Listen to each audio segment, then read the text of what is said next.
Part 2. How Odysseus left Calypso's island and came to the land of the Phaeacians. How he told he fared with the Cyclops and went past the terrible Scylla and Charybdis and came to the island of Phaeacia, where his men slaughtered the cattle of the sun. How he was given a ship by the Phaeacians and came to his own land. How he overthrew the wooers who wasted his substance and came to reign again as king of Ithaca. 1. Ever mindful was Pallas Athene of Odysseus, although she might not help him openly, because of wrong he had done Poseidon, the god of the sea. But she spoke at the council of the gods, and she won from Zeus a pledge that Odysseus would now be permitted to return to his own land.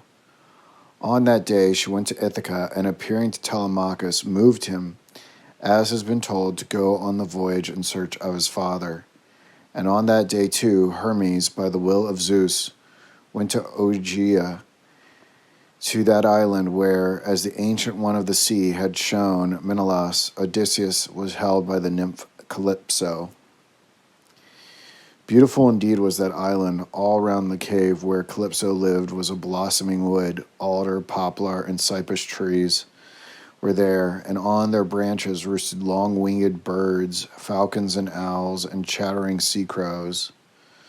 Before the cave was a soft meadow in which thousands of violets bloomed, and with 4 fountains that gushed out of the ground and made clear streams through the grass.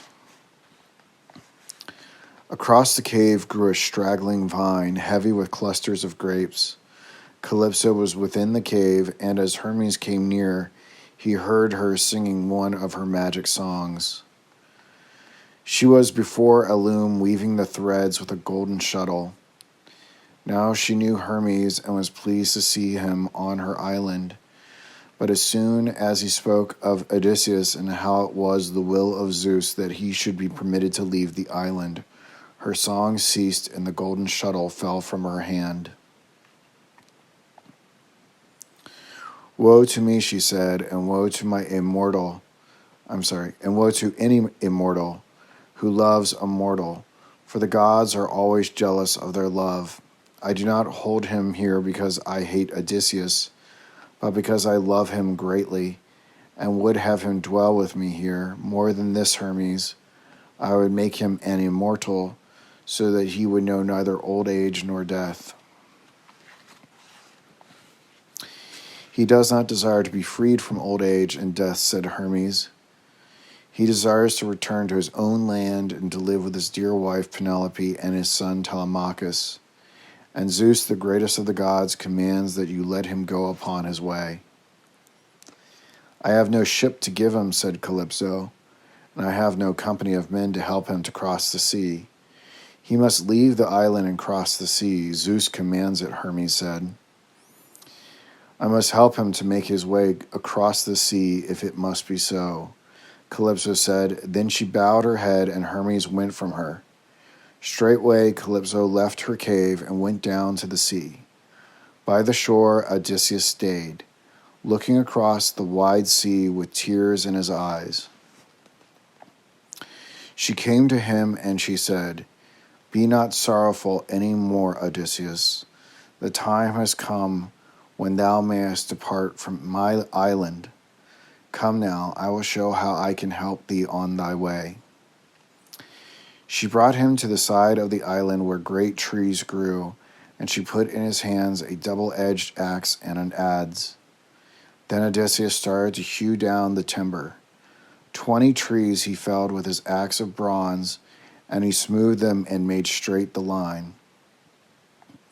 Calypso came to him at the dawn of the next day.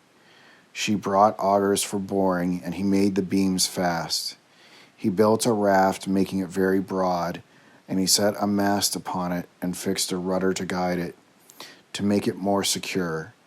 He wove out of osier rods a fence that went from the stem to stern as a bulwark against the waves, and he strengthened the bulwark with wood placed behind. Calypso wove him a web of cloth for sails, and these he made very skillfully. Then he fastened the braces and the halyards and sheets, and he pushed the raft with levers down to the sea. That was on the 4th day. On the 5th, Calypso gave him garments for the journey and brought provision down to the raft, 2 skins of wine and a great skin of water, corn, and many dainties.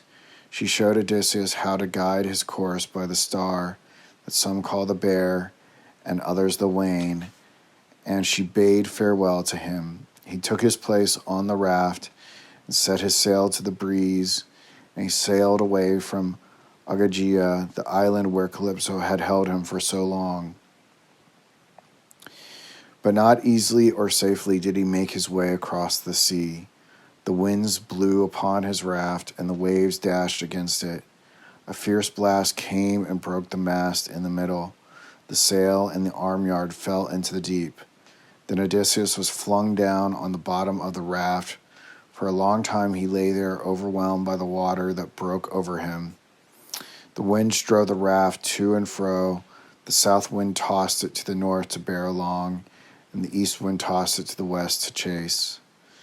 In the depths of the sea there was a nymph who saw his toils and his troubles, and who had pity upon him. Ino was her name. She rose from the waves in the likeness of a seagull, and she sat upon the raft, and she spoke to Odysseus in words. Hapless man, she said, Poseidon, the god of the sea, is still wroth with thee. It may be that the waters will destroy the raft upon which thou sailest. Then there would be no hope for thee, but do what I bid thee, and thou shalt yet escape.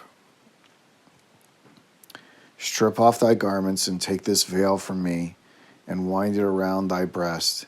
As long as it is upon thee, thou canst not drown. But when thou reachest the mainland, loose the veil and cast it into the sea, so that it may come back to me. She gave him the veil, and then in the likeness of a seagull she dived into the sea, and the waves closed over her. Odysseus took the veil and wound it around his breast, but he would not leave the raft as long as its timbers held together. Then a great wave came and shattered the raft. He held himself on a beam as one holds himself on a horse, and then with the veil bound across his breast, he threw himself into the waves. For 2 nights and 2 days he was tossed about on the waters. When on the 3rd day the dawn came and the winds fell, he saw land very near. He swam eagerly towards it, but when he drew nearer, he heard the crash of waves as they struck against rocks that were all covered with foam. Then indeed was Odysseus afraid. A great wave took hold of him and flung him towards the shore. Now would his bones have been broken upon the rocks if he had not been ready-minded enough to rush towards a rock and to cling to it with both hands until the wave dashed by. Its backward drag took him and carried him back to the deep, with the skin stripped from his hands. The waves closed over him. When he rose again, he swam round looking for a place where there might be not rocks but some easy opening into the land. At last he saw the mouth of a river. He swam towards it until he felt its stream flowing through the water of the sea. Then in his heart he prayed to the river. Hear me, O river, was what he said. I am come to thee as a suppliant, fleeing from the anger of Poseidon, god of the sea. Even by the gods is the man pitied who comes to them as a wanderer and a hapless man.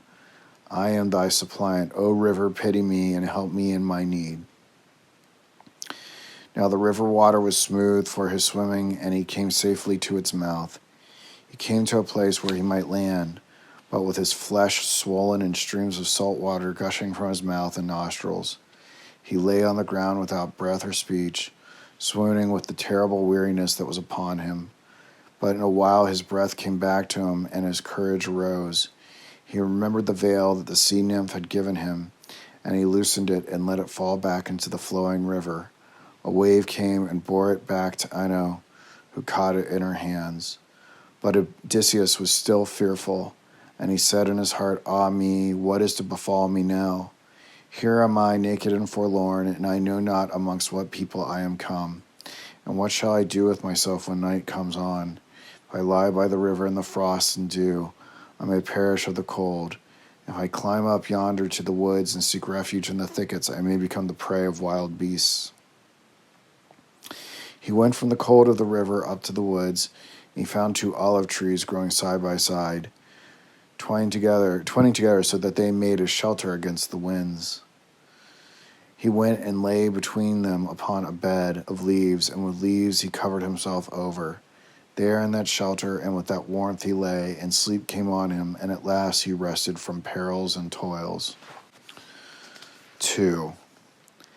And while he rested, the goddess Pallas Athene went to the city of the Phaeacians, to whose land Odysseus had now come. She came to the palace of the king, and passing through all the doors, came to the chamber where the king's daughter, Nausicaa, slept. She entered into Nausicaa's dream, appearing to her in it as one of her girl comrades, and in the dream she spoke to the princess. "Nausicaa," she said, "the garments of your household are all uncared for, and the time is near when more than ever you have need to have much and beautiful raiment. Your marriage day will be soon. You will have to have many garments ready by that time, garments to bring with you to your husband's house, and garments to give to those who will attend you at your wedding. There is much to be done, Nausicaa. Be ready at the break of day, and take your maidens with you, and bring the garments of your household to the river to be washed. I will be your mate in the toil. Beg your father to give you a wagon with mules to carry all the garments that we have need to wash." So in her dream, Pallas Athene spoke to the princess in the likeness of her girlfriend. Having put the task of washing into her mind, the goddess left the palace of the king and the country of the Phaeacians. Nausicaa, when she rose, thought upon her dream, and she went through the palace and found her father. He was going to the assembly of the Phaeacians. She came to him, but she was shy about speaking of that which had been in her dream, her marriage day, since her parents had not spoken to her about such a thing. Saying that she was going to the river to wash the garments of the household, she asked for a wagon and for mules. "So many garments have I lying soiled," she said. "Yes, and thou too, my father, should have fresh raiment when you go forth to the assembly of the Phaeacians. And in our house are the 2 unwedded youths, my brothers, who are always eager for new washed garments wherein to go to dances." Her father smiled on her and said, "The mules and wagon thou mayest have, Nausicaa, and the servants shall get them ready for thee now."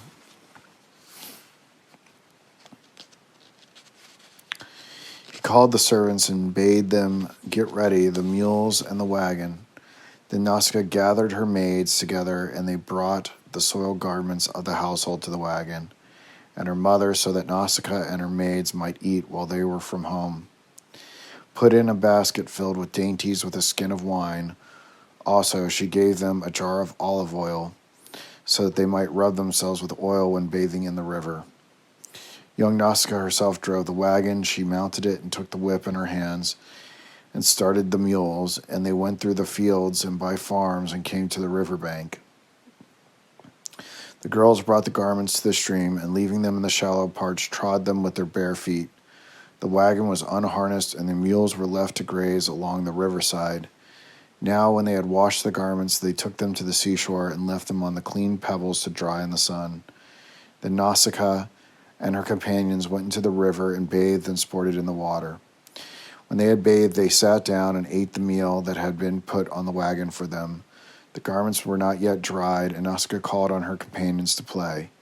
Straightway they took a ball and threw it from one to the other, each singing a song and went with the game. And as they played on the meadow, they made a lovely company. And the Princess Nausicaa was the tallest and fairest, noblest of them all. Before they left the riverside to load the wagon, they played a last game. The princess threw the ball, and the girl whose turn it was to catch missed it. The ball went into the river and was carried down the stream.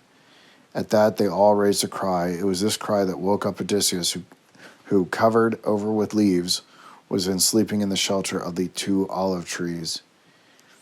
He crept out from under the thicket, covering his nakedness with leafy boughs that he broke off the trees, and when he saw the girls in the meadow, he wanted to go to them to beg for their help. But when they looked on him, they were terribly frightened, and they ran this way and that way and hid themselves. Only Nausicaa stood still, for Pallas Athene had taken fear from her mind. Odysseus stood a little way from her and spoke to her in a beseeching voice. I supplicate thee, lady, to help me in my bitter need. I would kneel to thee and clasp thy knees only. I fear thine anger. Have pity upon me. Yesterday was the 20th day that I was upon the sea, driven hither and thither by the waves and the winds. And still Nausicaa stood, and Odysseus, looking upon her, was filled with reverence for her, so noble she seemed. I know not as I look upon thee, he said, whether thou art a goddess or a mortal maiden. If thou art a mortal maiden, happy must thy father be, and thy mother, and thy brothers. Surely they must be proud and glad to see thee in the dance. For thou art the very flower of maidens, and happy above all will he be who will lead thee to his home as his bride. Never have my eyes beheld one who had such beauty and such nobleness. I think thou art like to the young palm tree I once saw springing up by the altar of Apollo in Delos, a tree that many marveled to look at. O lady, after many and sore trials, the first of all the people have I come. I know that thou wilt be gracious to me. Show me the way to the town, give me an old garment to cast about me, and may the gods grant thee thy wish and heart's desire, a noble husband who will cherish thee. She spoke to him as a princess should, seeing that in spite of the evil plight he was in, he was a man of worth. Stranger, she said, since thou hast come to our land, thou shalt not lack for raiment, nor aught else that is given to a suppliant. I will show thee the way to the town also. He asked what land he was in. This stranger, she said, is the land of the Phaeacians, and Alcinous is king over them, and I am the king's daughter, Nausicaa. Then she called to her companions, do not hide yourselves. She said, this is not an enemy, but a helpless and an unfriended man. We must befriend him, for it is well said that the stranger and the beggar are from God. The girls came back, and they brought Odysseus to a sheltered place, and they made him sit down and laid a garment beside him. One brought the jar of olive oil that he might clean himself when he bathed in the river. And Odysseus was very glad to get this oil, for his back and shoulders were all crusted over with flakes of brine. He went into the river and bathed and rubbed himself with the oil. Then he put on the garment that had been brought him. So well he looked that when he came towards them again, the princess said to the maids, look now on the man who a while ago seemed so terrifying. He is most handsome and stately. Would that we might see more of him. Now my maidens bring the stranger meat and drink. They came to him, and they served him with meat and drink, and he ate and drank eagerly, for it was long since he had tasted food. And while he ate, Nausicaa and her companions went down to the seashore and gathered the garments that were now dried, singing songs the while. They harnessed the mules and folded the garments and left them on the wagon. When they were ready to go, Nausicaa went to Odysseus and said to him, stranger, if thou wouldest make thy way into the city, come with us now, so that we may guide thee. But first listen to what I would say. While we are going through the fields and by the farms, walk thou behind, keeping near the wagon. But when we enter the ways of the city, go no further with us.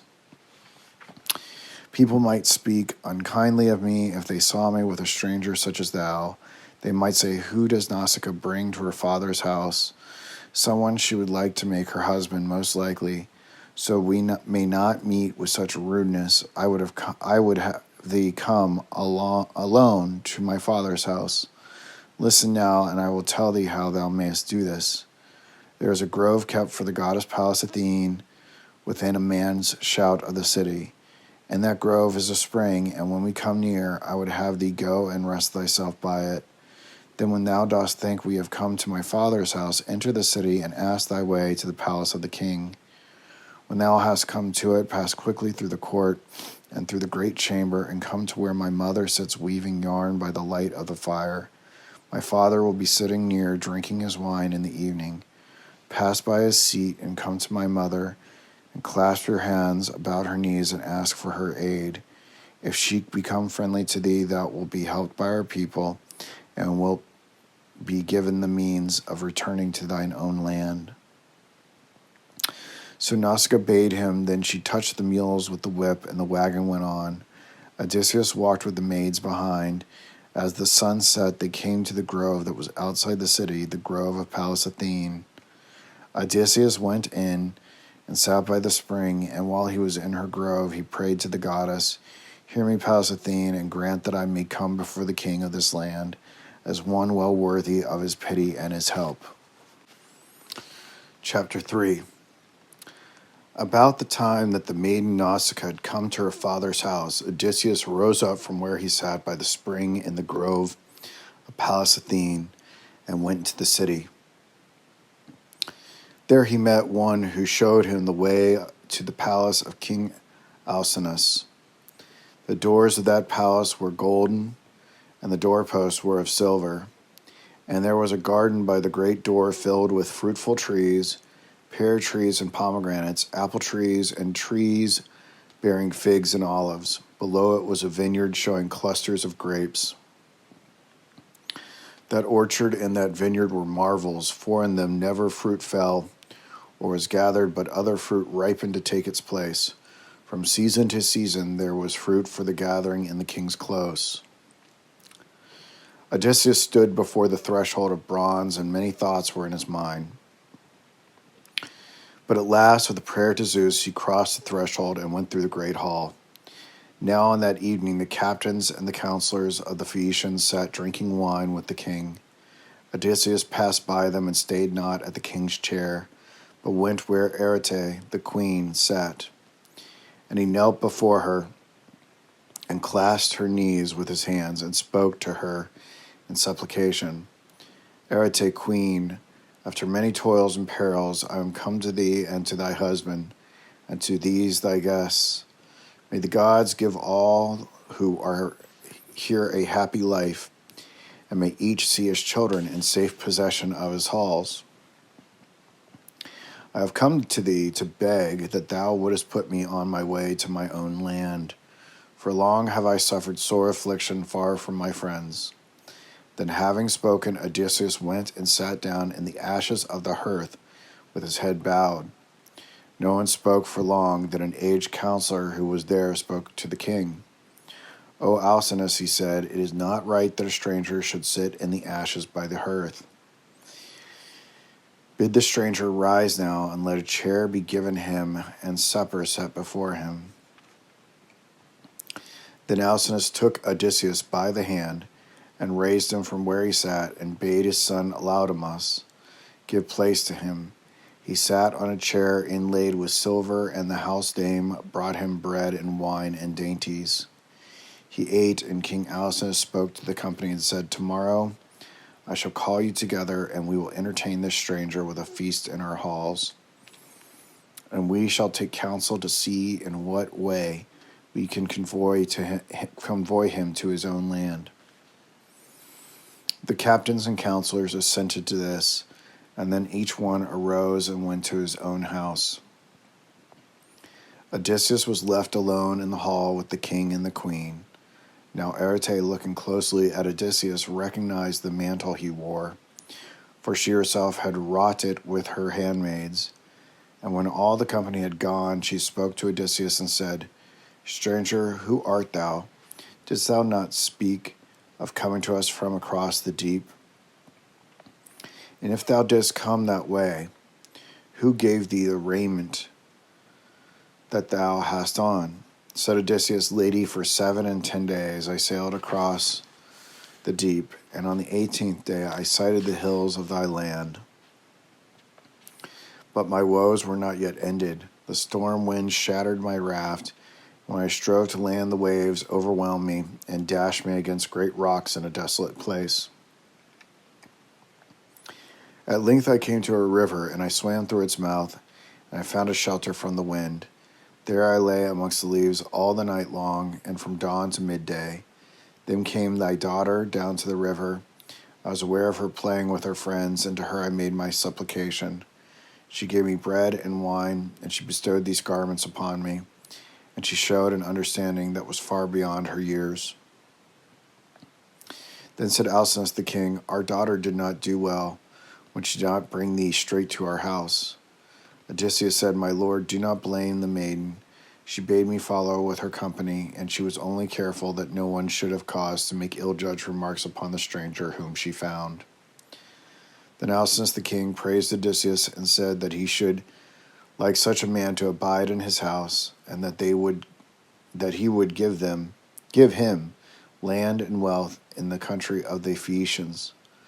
But if it is not thy will to abide with us, he said, I shall give thee a ship and a company of men to take thee to thy own land, even if that land be as far as Euboea, which our men say is the farthest of all lands. As he said this, Odysseus uttered a prayer in his heart.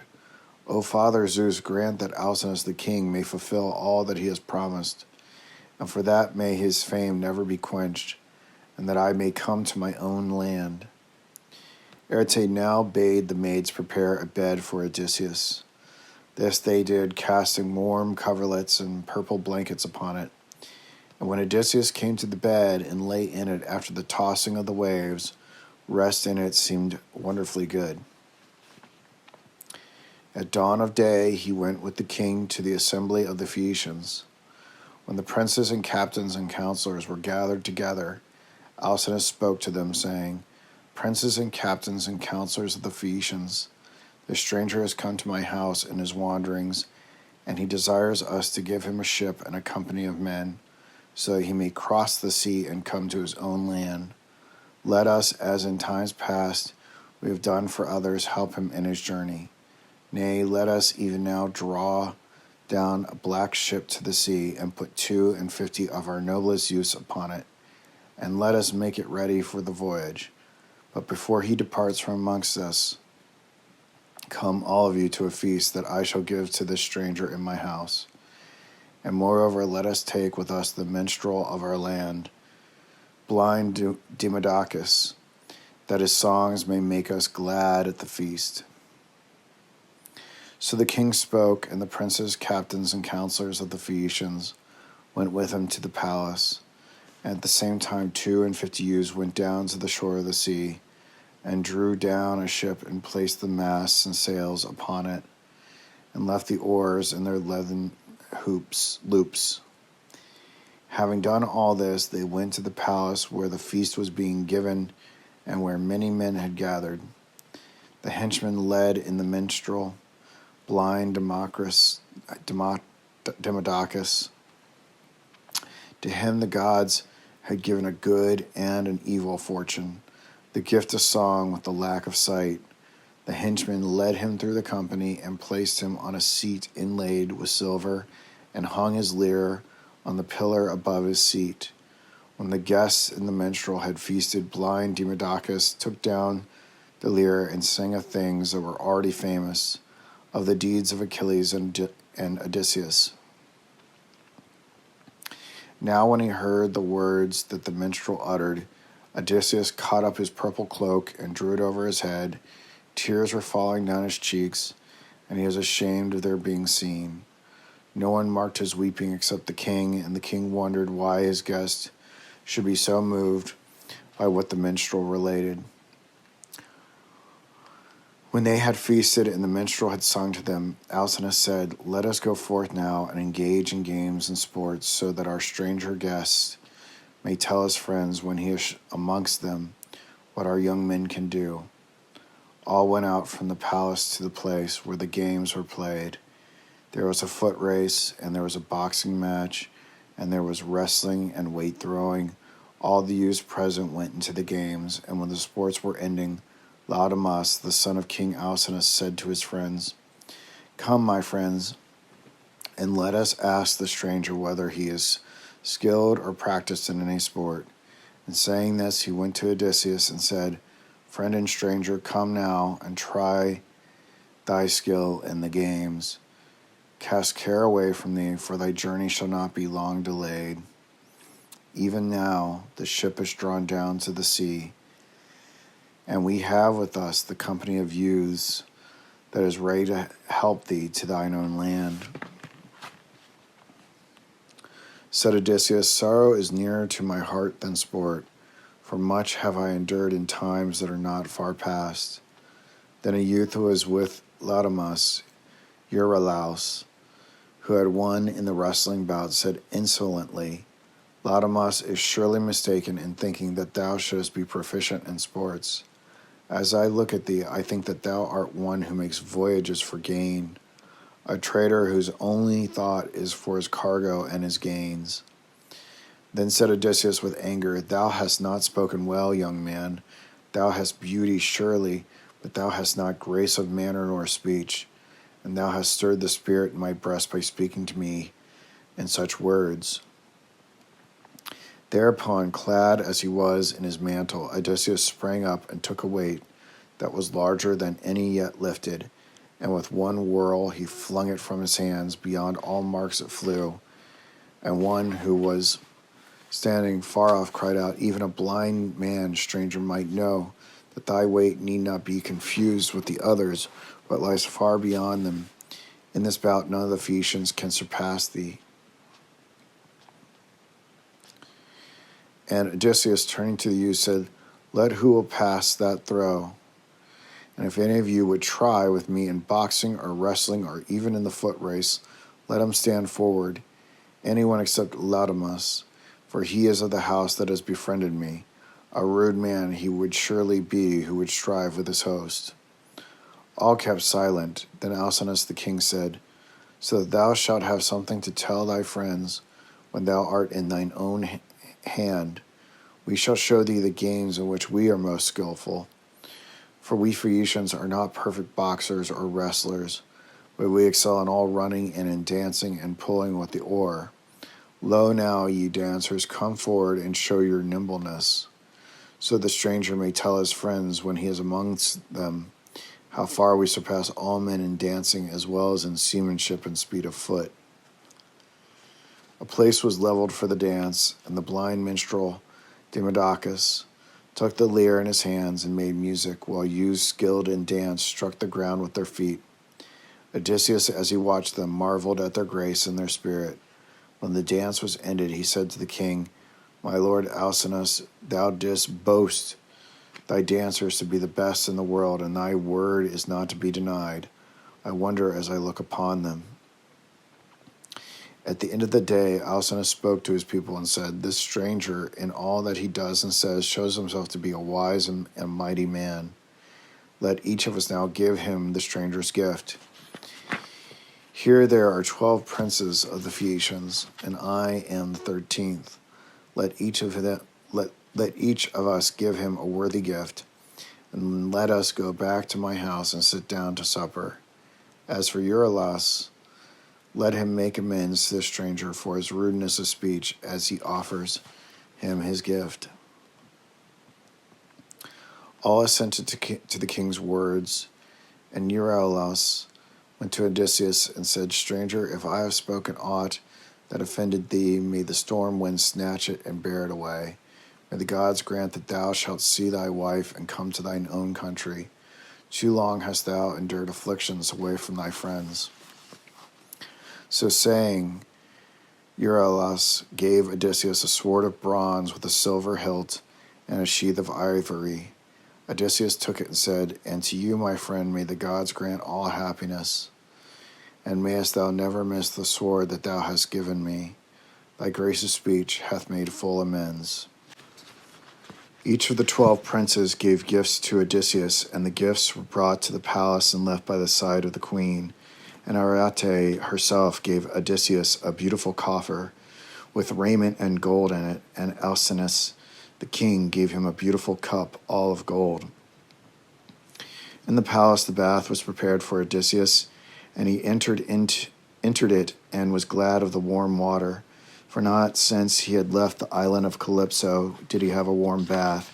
He came from the bath and put on the beautiful raiment that had been given him, and he walked through the hall looking a king amongst men. Now the maiden Nausicaa stood by a pillar as he passed, and she knew that she had never looked upon a man who was more splendid. She had thought that the stranger whom she had saved would have stayed in her father's house, and that one day he would be her husband. But now she knew that by no means would he abide in the land of the Phaeacians. As he passed by, she spoke to him and said, "Farewell, O stranger, and when thou art in thine own country, think sometimes of me, Nausicaa, who helped thee." Odysseus took her hand and said to her, "Farewell, daughter of King Alcinous. May Zeus grant that I may return to my own land. There every day shall I pay homage to my memory of thee, to whom I owe my life." He passed on, and he came to where the princes and captains and counselors of the Phaeacians sat. His seat was beside the king's. Then the henchman brought in the minstrel, blind Demodocus, and placed him on a seat by a pillar. And when supper was served, Odysseus sent to Demodocus a portion of his own meat. He spoke too in praise of the minstrel, saying, "Right well dost thou sing of the Greeks and all they wrought and suffered, as well methinks as if thou hadst been present at the war of Troy. I would ask if thou canst sing of the wooden horse that brought destruction to the Trojans. If thou canst, I shall be a witness amongst all men how the gods have surely given thee the gift of song." Demodocus took down the lyre and sang his song, told how one part of the Greeks sailed away in their ships, and how others, with Odysseus to lead them, were now in the center of Priam's city, all hidden in the great wooden horse which the Trojans themselves had dragged across their broken wall. So the wooden horse stood, and the people gathered around talked of what should be done with so wonderful a thing, whether to break open its timbers or drag it to a steep hill and hurl it down on the rocks, or leave it there as an offering to the gods. As an offering to the gods it was left at last. Then the minstrel sang how Odysseus and his comrades poured forth from the hollow of the horse and took the city. As the minstrel sang, the heart of Odysseus melted with him, and tears fell down his cheeks. None of the company saw him weeping except Alcinous the king. But the king cried out to the company, saying, "Let the minstrel cease, for there is one amongst us to whom his song is not pleasing. Ever since it began, the stranger here has wept with tears flowing down his cheeks." The minstrel ceased, and all the company looked in surprise at Odysseus, who sat with his head bowed and his mantle wrapped around his head. Why did he weep? Each man asked. No one had asked of him his name, for each thought it was more noble to serve a stranger without knowing his name. Said the king, speaking again, "In a brother's place stands the stranger and the suppliant, and as a brother art thou to us, O unknown guest, but wilt thou not be brotherly to us? Tell us by what name they call thee in thine own land. Tell us too of thy land and thy city, and tell us too where thou wert born on thy wanderings, and to what lands and peoples thou earnest. And as a brother, tell us why thou dost weep and mourn in spirit over the tale of the going forth of the Greeks to the war of Troy. Didst thou have a kinsman who fell before Priam's city, a daughter's husband or a wife's father, or someone nearer by blood? Or didst thou have a loving friend who fell there, one with an understanding heart, who was to thee as a brother?" Such questions the king asked, and Odysseus, taking the mantle from around his head, turned round to the company. 4. Then Odysseus spoke before the company and said, "O Alcinous, famous king, it is good to listen to a minstrel such as Demodocus is, and as for me, I know of no greater delight than when men feast together with open hearts. When tables are plentifully spread, when wine-bearers pour out good wine into cups, and when a minstrel sings to them noble songs. This seems to me to be happiness indeed, but thou hast asked me to speak of my wanderings and my toils. Ah, where can I begin that tale? For the gods have given me more woes than a man can speak of. But first of all, I will declare to you my name and my country. I am Odysseus, son of Laertes. My land is Ithaca, an island around which many islands lie. Ithaca is a rugged isle, but a good nurse of hardy men, and I, for one, have found that there is no place fairer than a man's own land.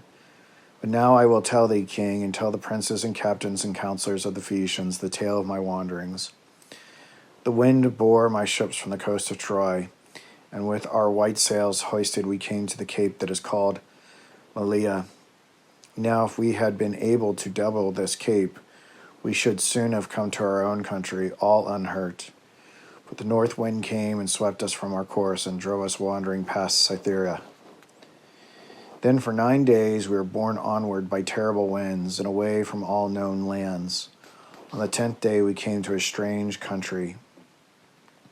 Many of my men landed there. The people of that land were harmless and friendly, but the land itself was most dangerous, for there grew there the honey-sweet fruit of the lotus that makes all men forgetful of their past and neglectful of their future. And those of my men who ate the lotus that the dwellers of that land offered them became forgetful of their country and of the way before them. They wanted to abide forever in the land of the lotus. They wept when they thought of all the toils before them and of all they had endured. I led them back to the ships, and I had to place them beneath the benches and leave them in bonds. And I commanded those who had ate of the lotus to go at once aboard the ships. Then when I had got all my men upon the ships, we made haste to sail away. Later we came to the land of the Cyclops, a giant people. There is a waste island outside the harbor of their land, and on it there is a well of bright water that has poplars growing round it. We came to that empty island, and we beached our ships and took down our sails. As soon as the dawn came, we went through the empty island, starting the wild goats that were there in flocks and shooting them with our arrows. We killed so many wild goats there that we had 9 for each ship. Afterwards we looked across to the land of the Cyclops, and we heard the sound of voices and saw the smoke of fires and heard the bleating of flocks of sheep and goats. I called my companions together, and I said, "It would be well for some of us to go to that other island. With my own ship and with the company that is on it, I shall go there. The rest of you abide here. I will find out what manner of men live there, and whether they will treat us kindly and give us gifts that are due to strangers, gifts of provisions for our voyage." We embarked, and we came to the land. There was a cave near the sea, and round the cave there were many flocks of sheep and goats. I took 12 men with me, and I left the rest to guard the ship. We went into the cave and found no man there. There were baskets filled with cheeses and vessels of whey, and pails and bowls of milk. My men wanted me to take some of the cheeses and drive off some of the lambs and kids and come away. But this I would not do, for I would rather that he who owned the stores would give us of his free will the offerings that were due to strangers. While we were in the cave, he whose dwelling it was returned to it. He carried on his shoulder a great pile of wood for his fire. Never in our lives did we see a creature so frightful as the Cyclops was. He was a giant in size, and what made him terrible to behold, he had but one eye, and that single eye was in his forehead. He cast down on the ground the pile of wood that he carried, making such a din that we fled in terror into the cave and began to milk his ewes and goats. And when he had the flocks within, he took up a stone that not all our strength could move, and set it as a door to the mouth of the cave. The Cyclops kindled his fire, and when it blazed up, he saw us in the corners and recesses. He spoke to us. We knew not what he said, but our hearts were shaken with terror at the sound of his deep voice. I spoke to him, saying that we were Agamemnon's men on our way home from the taking of Priam's city. I begged him to deal with us kindly, for the sake of Zeus, who is ever in the company of strangers and suppliants. But he answered me, saying, "We Cyclops pay no heed to Zeus, nor to any of thy gods. In our strength and our power we deem that we are mightier than they. I will not spare thee, neither will I give thee aught for the sake of Zeus, but only as my own spirit bids me. And first I would have thee tell me how you came to our land." I knew it would be better not to let the Cyclops know that my ship and my companions were at the harbor of the island. Therefore I spoke to him guilefully, telling him that my ship had been broken on the rocks, and that I and the men with me were the only ones who had escaped utter doom. I begged again that he would deal with us as just men deal with strangers and suppliants, but he, without saying a word, laid hands upon 2 of my men, and swinging them by the legs, dashed their brains out on the earth. He cut them to pieces and ate them before our very eyes. We wept and we prayed to Zeus as we witnessed a deed so terrible. Next, the Cyclops stretched himself amongst his sheep and went to sleep beside the fire. Then I debated whether I should take my sharp sword in my hand, and feeling where his heart was, stab him there. But second thoughts held me back from doing this. I might be able to kill him as he slept, but not even with my companions could I roll away the great stone that closed the mouth of the cave. Dawn came, and the Cyclops awakened, kindled his fire, and milked his flocks. Then he seized 2 others of my men and made ready for his midday meal. And now he rolled away the great stone and drove his flocks out of the cave. I had pondered on a way of escape, and I had thought of something that might be done to baffle the Cyclops. I had with me a great skin of sweet wine. I thought that if I could make him drunken with wine, I and my companions might be able for him. But there were other preparations to be made first. On the floor of the cave there was a great beam of olive wood, which the Cyclops had cut to make a club when the wood should be seasoned. It was yet green. I and my companions went and cut off a fathom's length of the wood, and sharpened it to a point, and took it to the fire, and hardened it in the glow. Then I hid the beam in a recess of the cave. Cyclops came back in the evening, and opening up the cave, drove in his flocks. Then he closed the cave again with the stone, went and milked his ewes and his goats. Again he seized 2 of my companions. I went to the terrible creature with a bowl of wine in my hands. He took it and drank it, and cried out, "Give me another bowl of this, and tell me thy name, that I may give thee gifts for bringing me this honey-tasting drink." Again I spoke to him guilefully, and said, "Nomen is my name. No man, my father and my mother call me." "Give me more of the drink, no man," he shouted, "and the gift that I shall give to thee is that I shall make thee the last of thy fellows to be eaten." I gave him wine again, and when he had taken the 3rd bowl, he sank backwards, and his face upturned, and sleep came upon him. Then I, with 4 companions, took that beam of olive wood, now made into a hard and pointed stake, and thrust it into the ashes of the fire. When the pointed end began to glow, we drew it out of the flame. Then I and my companions laid hold on the great stake, and dashing it at the Cyclops, thrust it into his eye. He raised a terrible cry that made the rocks ring, and we dashed away into the recesses of the cave.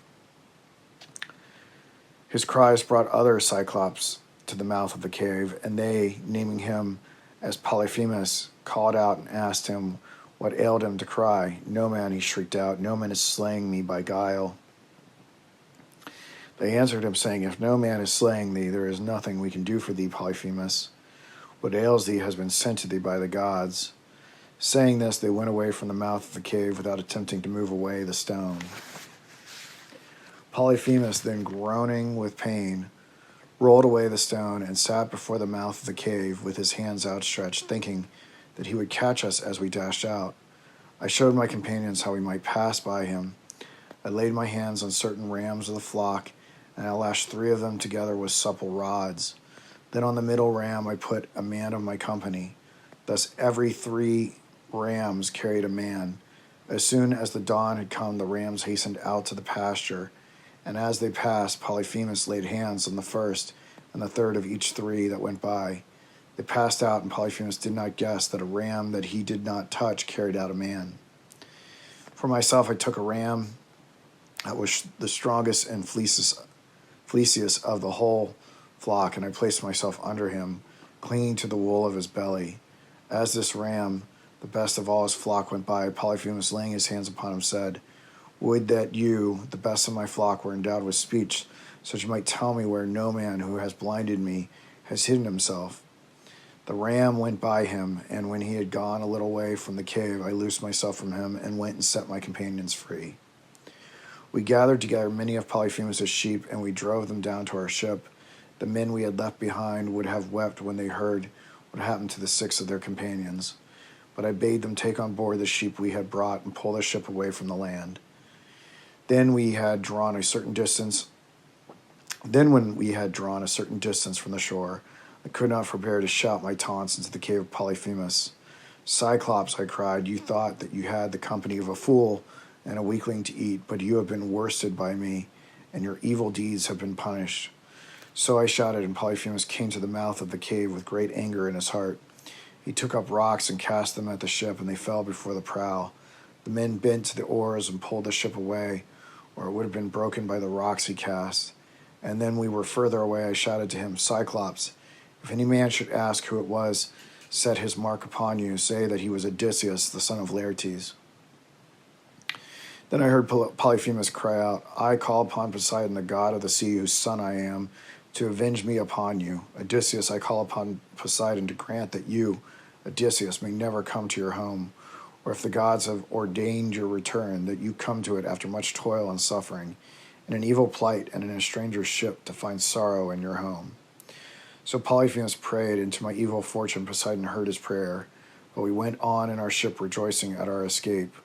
We came to the waste island where my other ships were. All the company rejoiced to see us, although they had to mourn for their 6 companions, slain by Polyphemus.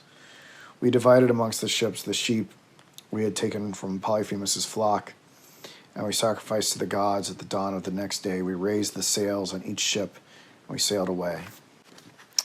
Chapter 5. We came to the island where Aeolus, the lord of the winds, he who can give mariners a good or a bad wind, has his dwelling. With his 6 sons and his 6 daughters, Aeolus lives on a floating island that has all around it a wall of bronze. And when we came to this island, the Lord of the Winds treated us kindly and kept us at his dwelling for a month. Now when the time came for us to leave, Aeolus did not try to hold us on the island. And to me, when I was going down to the ships, he gave a bag made from the hide of an ox, and in that bag were all the winds that blow. He made the mouth of the bag fast with a silver thong, so that no wind that might drive us from our course could escape. Then he sent the west wind to blow on our sails, that we might reach our own land as quickly as a ship might go. For 9 days we sailed with the west wind driving us, and on the 10th day we came in sight of Ithaca, our own land. We saw its coast and the beacon fires upon the coast and the people tending the fires. Then I thought that the curse of the Cyclops was vain and could bring no harm to us. Sleep that I had kept from me for long I let weigh me down, and I no longer kept watch. Then even as I slept, the misfortune that I had watched against fell upon me. For now my men spoke together and said, There is our native land, and we come back to it after 10 years of struggles and toils with empty hands. Different it is with our lord Odysseus. He brings gold and silver from Priam's treasure chamber in Troy, and Aeolus too has given him a treasure in an oxhide bag. But let us take something out of that bag while he sleeps. So they spoke, and they unloosed the mouth of the bag, and behold, all the winds that were tied in it burst out. Then the winds drove our ship towards the high seas and away from our land. What became of the other ships I know not. I awoke, and I found that we were being driven here and there by the winds. I did not know whether I should spring into the sea and so end all my troubles, or whether I should endure this terrible misfortune. I muffled my head in my cloak and lay on the deck of my ship. The winds brought us back again to the floating island. We landed, and I went to the dwelling of the Lord of the Winds. I sat by the pillars of his threshold, and he came out and spoke to me. How now, Odysseus, said he, how is it thou hast returned so soon? Did I not give thee a fair wind to take thee to thine own country? And did I not tie up all the winds that might be contrary to thee? My evil companions, I said, have been my bane. They have undone all the good that thou didst for me. O King of the winds, they opened the bag and let out all the winds fly out. And now help me, O Lord Aeolus, once again. But Aeolus said to me, Far be it from me to help such a man as thou, a man surely accursed by the gods. Go from my island, for nothing will I do for thee. Then I went from his dwelling and took my way down to the ship. We sailed away from the island of Aeolus with heavy hearts. Next we came to the Aeaean island, where we met with Circe, the enchantress. For 2 days and 2 nights we were on that island without seeing the sign of a habitation. On the 3rd day I saw smoke rising up from some hearth. I spoke of it to my men, and it seemed good to us that part of our company should go to see were there people there who might help us. We drew lots to find out who should go, and it fell to the lot of Eurylochus to go with part of the company, while I remained with the other part. So Eurylochus went with 22 men in the forest glades. They came upon a house built of polished stones. All around that house wild beasts roamed, wolves and lions, but these beasts were not fierce. As Eurylochus and his men went towards the house, the lions and wolves fawned upon them like house dogs. But the men were affrighted and stood around the outer gate of the court. They heard a voice within the house singing, and it seemed to them to be the voice of a woman, singing as she went to and fro before a web she was weaving on a loom. The men shouted, and she, who had been singing, opened the polished doors and came out of the dwelling.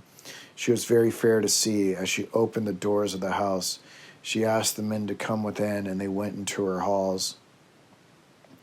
But Eurylochus tarried behind. He watched the woman, and he saw her give food to the men. But he saw that she mixed a drug with what she gave them to eat, and with the wine she gave them to drink. No sooner had they eaten the food and drunk the wine than she struck them with a wand, and behold, the men turned into swine. Then the woman drove them out of the house and put them in the swine pens, and gave them acorns and mast and the fruit of the cornel tree to eat. Eurylochus, when he saw these happenings, ran back through the forest and told me all. Then I cast about my shoulder my good sword of bronze, and bidding Eurylochus stay by the ships, I went through the forest and came to the house of the enchantress. I stood at the outer court and called out. Then Circe the enchantress flung wide the shining doors, called to me to come within. I entered her dwelling, and she brought me to a chair and put a footstool under my feet. Then she brought me a golden cup, the wine into which she had cast a harmful drug. As she handed me the cup, I drew my sword and sprang at her as one eager to slay her. She shrank back from me and cried out, "Who art thou, who art able to guess at my enchantments? Verily, thou art Odysseus, of whom Hermes told me. Nay, put up thy sword, and let us two be friendly to each other. In all things I will treat thee kindly." But I said to her, "Nay, Circe, you must swear to me first that thou wilt not treat me guilefully."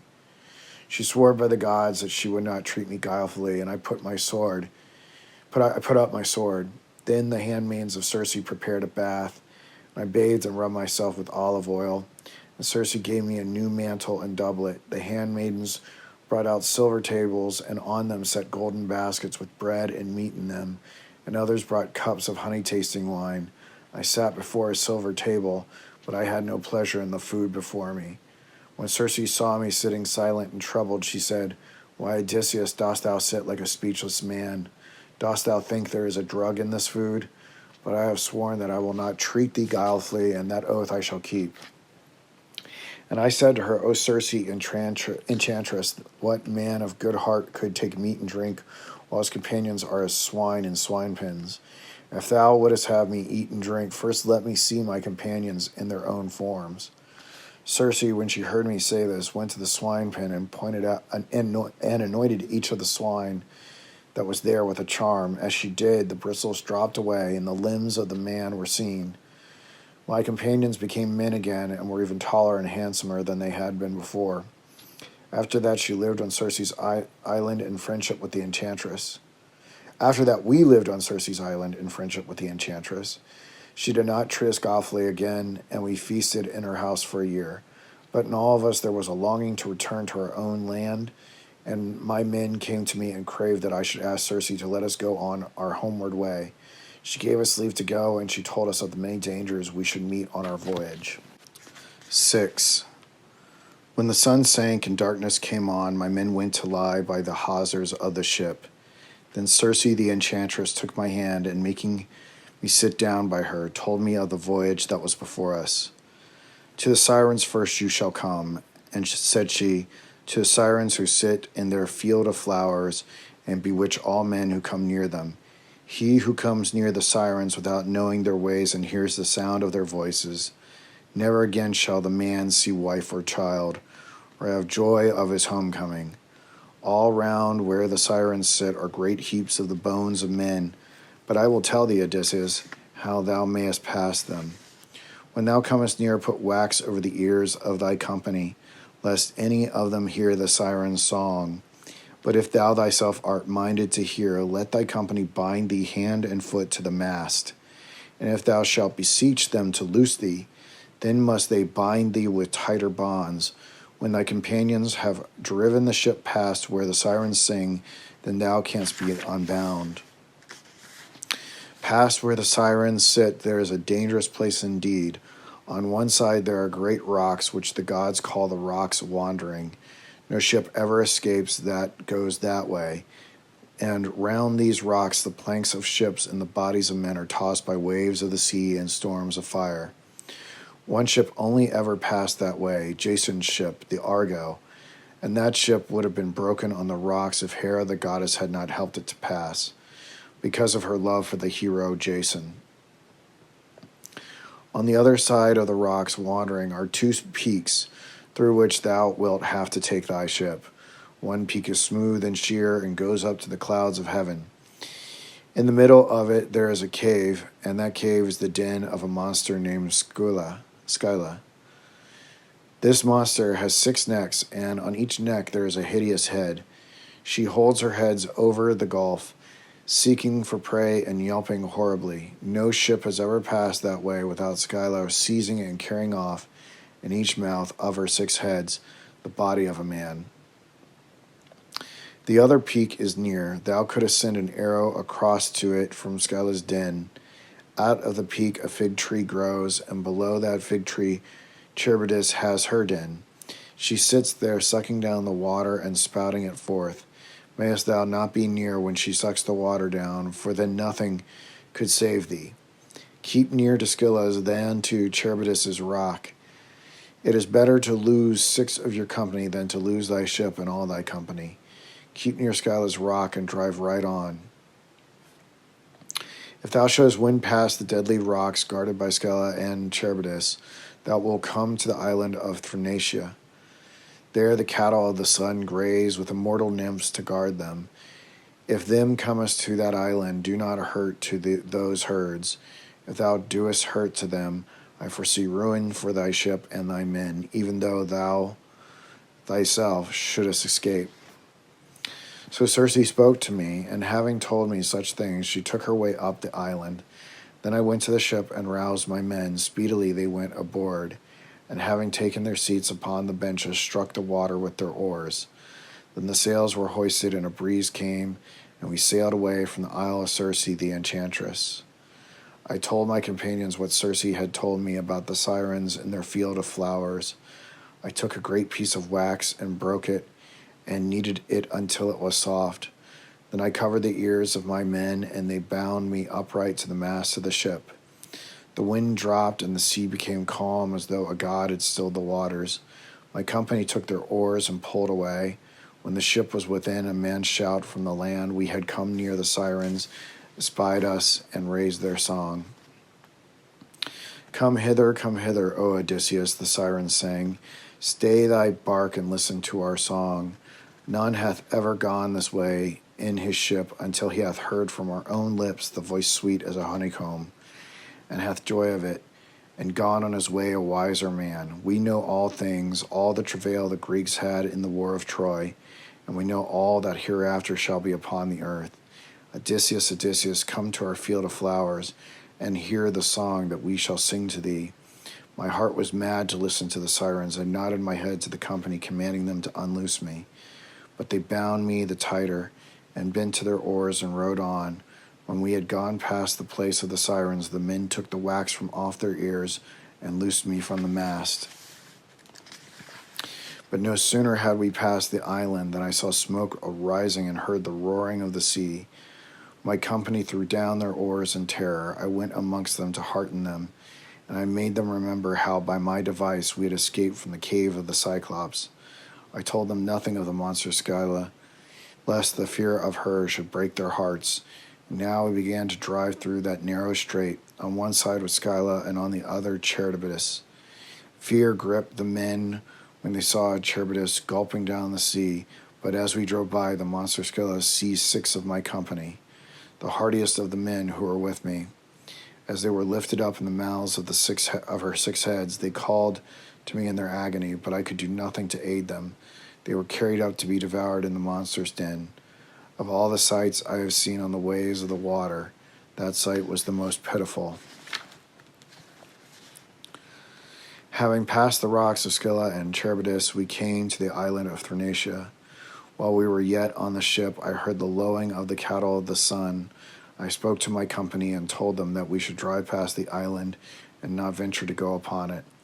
The hearts of my men were broken within them at that sentence, and Eurylochus answered me, speaking sadly, "It is easy for thee, O Odysseus, to speak like that, for thou art never weary, and thou hast strength beyond measure.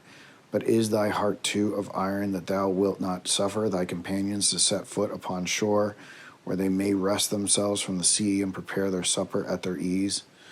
So Eurylochus spoke, and the rest of the company joined in what he said.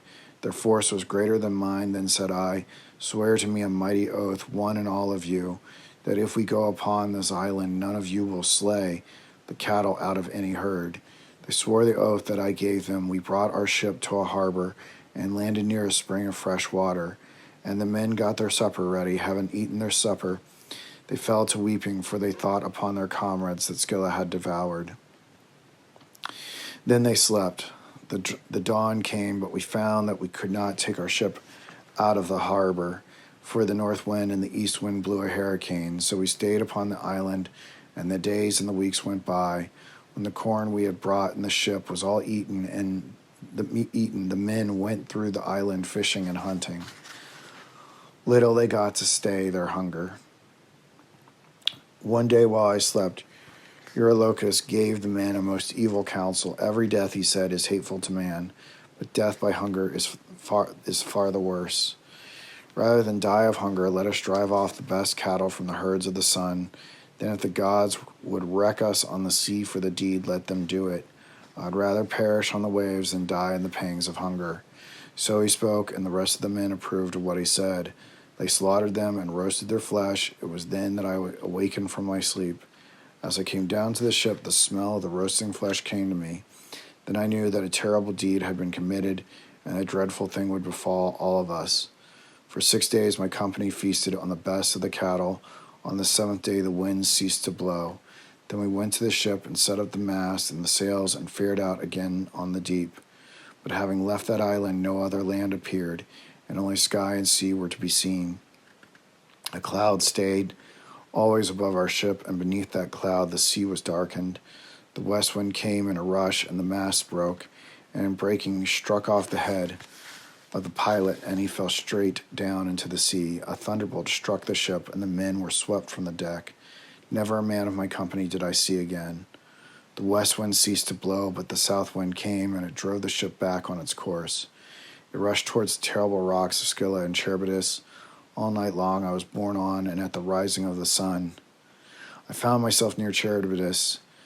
My ship was sucked down, but I caught the branches of the fig tree that grew out of the rock and hung to it like a bat. There I stayed until the timbers of my ship were cast up again by Charybdis. I dropped down on them, sitting on the boards. I rowed with my hands and passed the rock of Scylla without the monster seeing me. Then for 9 days I was borne along by the waves, and on the 10th day I came to Ogygia, where the nymph Calypso dwells. She took me to her dwelling and treated me kindly. But why tell the remainder of my toils? To thee, O king, and to thy noble wife I told how I came from Calypso's island, and I am not one to repeat a plain told tale.